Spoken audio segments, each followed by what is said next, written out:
Hi, hello, and welcome to yet another episode of World Cup Titbits with Gully Cricket. And here we have the usual suspect, Manas and Shash. How are you, boys? Good, Good. pumped up. Okay, so it seems like you had a lot of fun yesterday without me. Okay, and Not really. you guys said I went for all those functions when I was actually at work. Oh my god, my wife doesn't believe that I'm actually working, and you guys are also adding fuel to the fire. Just a little bit of fun. That's it. Mhm. Yeah. All right, guys. Okay, so yesterday we had two matches. Can't really say two great matches, to be very honest. And let's go with the first match between Bangladesh and South Africa. Okay, Manas, fast bowling pair, Delhi boys, right? Andrit Nokia and Rabada. I think they're too hot for Bangladesh, weren't they? Yeah. So like Bangladesh started steadily, like 3 overs 17, but then came Rabada and he was like no match for the Bangladesh batsman. So he started with a slow length, forcing Naeem to lose his wicket, and immediately next ball he dismissed Soumya Sarkar. So a courtesy, a great catch by Riza actually. So and then they were like 28 for 3 or something, and then it's always difficult to take the score runs from there, but so they couldn't never really recover. And then once Rabada bowled 3 overs, Nokia just had bowled one, and his three were left. So then he started doing the damage, and like Bangladesh could never start going, and hardly two or three batsmen could score about 10, I think. Yeah. So it was, the pace attack was too much for them, and like they just finished off the match in 84 within 84 runs or something. Yeah, I was just following the match on Cricket Phone, and I just saw scores of some 0-0-3, 0-0, and I was like, oh Yeah. my god, what's happening? But unfortunately, Shash, I mean, we've been having a Yeah. lot of matches like this, okay, in this World Cup, like a lot of teams getting all out for 80, 90, and all of that. But from a South African point of view, they would believe, isn't it? I mean, we got like 1 foot on that semi-final spot, because when they came in, nobody expected South Africa to go this far, but now they are like one win away from the semi-final spot. Yes, definitely. I mean, they've sort of put their foot in the door, as you said, because they've now got 3 wins, and I think they've got one more game. Now, Hmm. Australia will be feeling the heat, Mhm. considering Hmm. that they have to win both their games in order to secure their spot in the By a big semis. margin, if at all South Africa wins, right? Okay. Australia have to win, I think, by a combined margin of 120 runs or something. Oh, okay. That's a lot. So, and who is South Africa playing next? Any idea? England.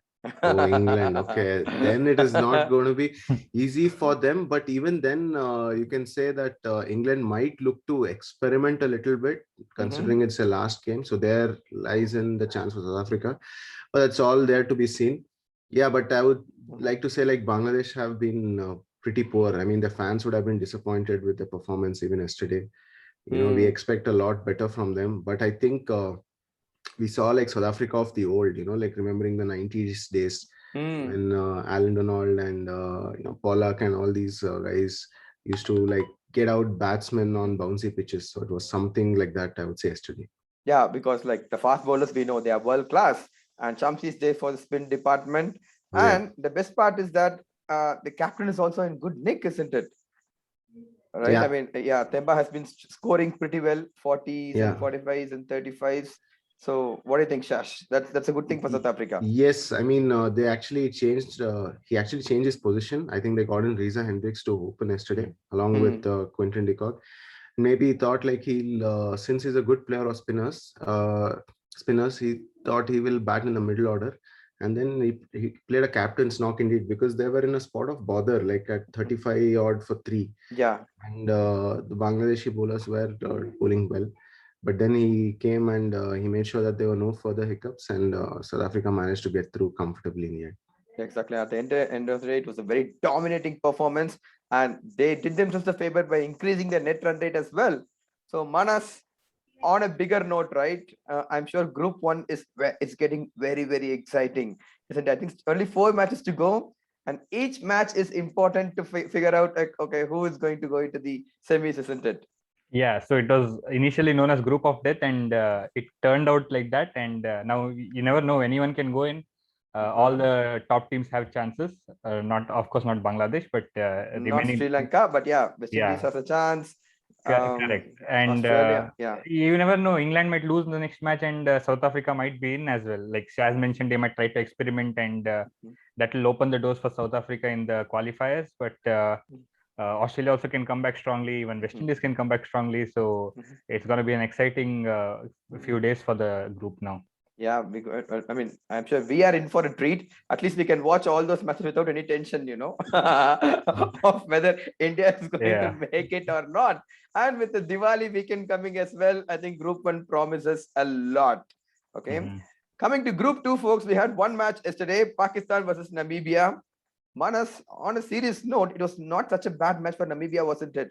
I thought they actually played Pakistan much better than any other team in the tournament so far.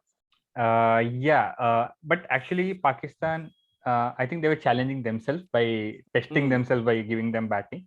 But Namibia played really well. Even with the bowling, you saw how Rizwan was struggling in the beginning, 3-4 overs. They gave only like 6 runs in 3 overs. Even Trumpelman bowling a maiden in the first. So, and even I think till the power play it was quite controlled in like with 50 runs or something on board, but they did not lose a wicket. That was the key thing here. So Namibia bowling excellently till that point. After that they messed up a bit, but like even while chasing Namibia, I don't think anybody else would have like reached so comfortably till 144. Exactly. Yeah. India struggled to like get 150, and not even New Zealand. Yeah. not even New Zealand. So it was quite a commendable performance by Namibia, and they could have like done better in some other games, and they would have been like having little more points. They are above India, of course, now on the points table. Let's not talk about it. Manas, They've done well. but Shash, on the note for Pakistan, okay, so they are dominating the Group 2, and they wanted to tick off a few boxes. They came out with that plan, and they did it because it was an innings of 2 halves. Okay, I mean both Rizwan and Pakistan, I think just 59 in the first 10 overs and more than 120 runs in the next 10. I think 130. So I think Pakistan would be feeling, one more box ticked before we go into the knockouts. Yeah, because I think they were chasing all the while, like in the first 3 matches. So I mean, Babar Azam also mentioned that they wanted to try out, batting first and see how it goes. And as you mentioned in the initial few overs, they found it quite difficult, to get the ball away. But then the advantage of having wickets in hand also meant that they could express freely at the second half, and that's what they did. And they scored more than double of what they had scored in the first 10 overs, and it became quite a competitive total in the end. I mean, 190 was, with the bowling attack that Pakistan has, it is always going to be difficult. But I think Namibia did a decent job of getting to like 140 plus. So yeah, I think Pakistan would be pretty confident right now. So with that, Pakistan have officially sealed their semi-final spot. Okay, I think they're the first team to do it. I think even England is not 100% sure. Okay, so Pakistan have gone into the semi-finals of the World Cup. So well done, Pakistan, for being the first team to reach the semi-finals of the World Cup as well.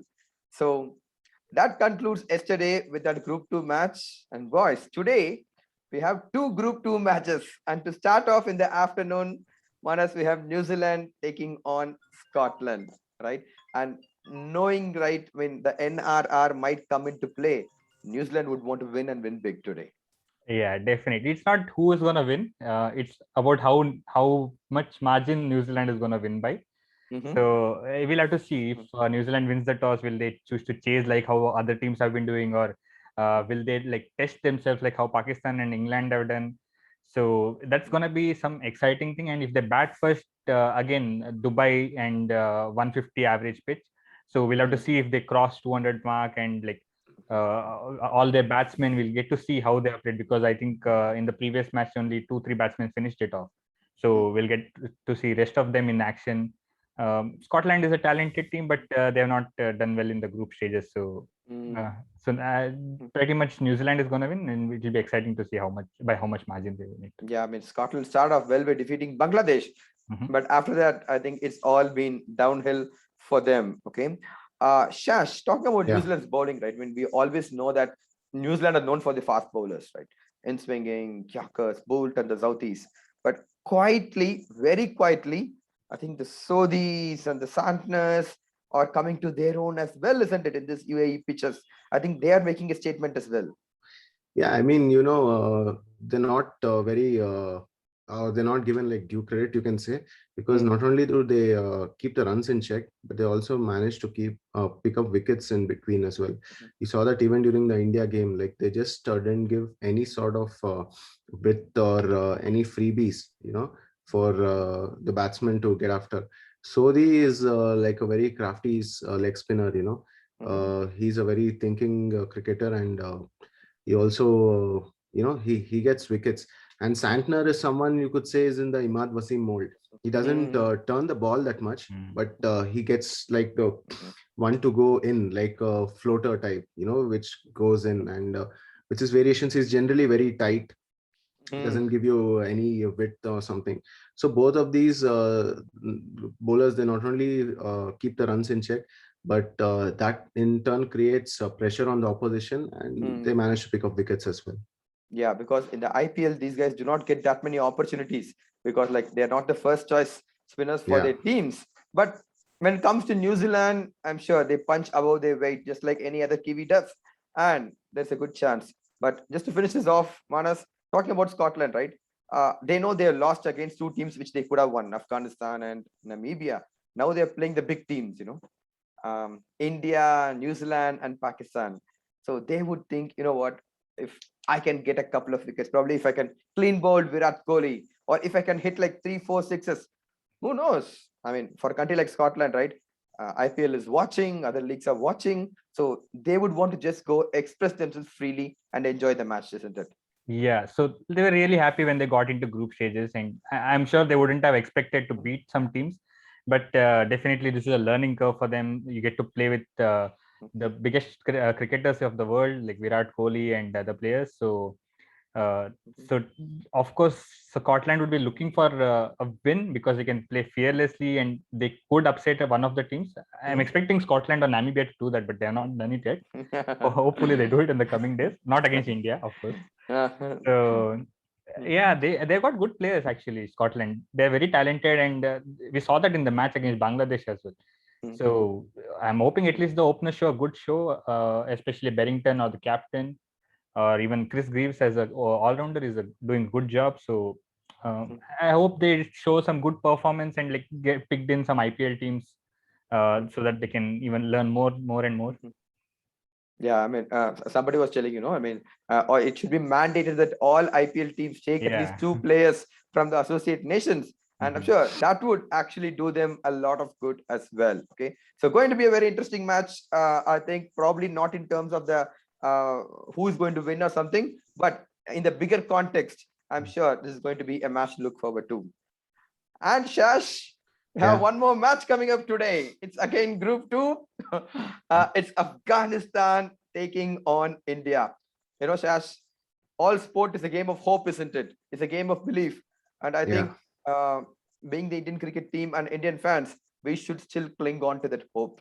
What do you think? Yeah, that's all we have all got left right now, because that's the biggest thing. Come on. Yeah, I know, because they've sort of like put themselves in this position, but they just got to go all out, play a lot more freely, as Kohli mentioned that they were not brave enough.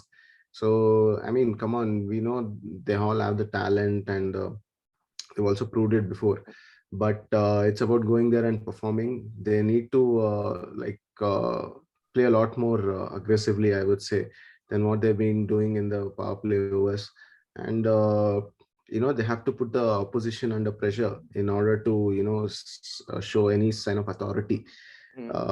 So unless they have to win, there is no other option. And they have to also think about the margins as well. So that is another thing that they have to take into consideration now. So hope that doesn't put extra pressure on them. We're all hoping that things go well today.